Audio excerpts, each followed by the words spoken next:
And new details tonight on a deadly fire in Kentwood that killed a 12-year-old and a 19-year-old. Investigators now say they don't believe foul play was involved. 13 on Your Side has also obtained body cam video of deputies who helped on the scene. Keely Lovern joins us now with continuing coverage of the story. And Keely, what are investigators saying tonight? Investigators with the Kentwood Fire Department are now saying that they believe the fire was accidental and there were more people inside the home at the time than they originally reported. 11 people were inside this home on 48th Avenue when it went up in flames early Monday morning. Tragically, only 9 made it out safely. Hey, can you hear us? 12-year-old Ashley Duran and 19-year-old Nettie Chavez were both killed in the fire. Investigators say they died by smoke inhalation.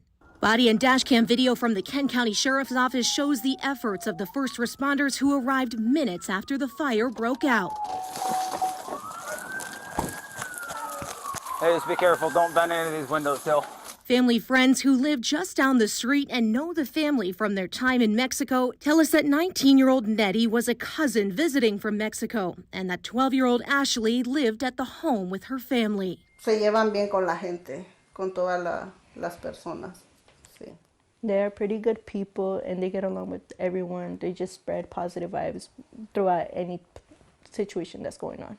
The Silvas have set up a GoFundMe account to raise money for the family's funeral expenses and to send Nettie back to her parents in Mexico. Sí. She felt really sad because of the situation, mostly because of the little girl that passed away. She was only 12.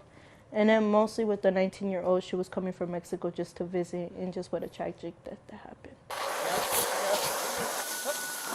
Kentwood fire investigators say their preliminary investigation shows that the fire was accidental. They say they're looking into possible electrical issues after finding a space heater near where the fire started. A next-door neighbor saw the flames firsthand, capturing this video. In addition to the fundraiser, friends and loved ones are asking anyone with clothes, food, and water to donate to the family as they lost everything. You can find a detailed list of what they need on our website.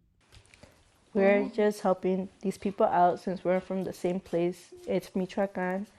And we're not going to stay with the money. We're actually going to send it for a good cause. And for those who think we are, but we're not, we're going to ask Linda and Alfredo when they're better with the situation so they can speak for themselves.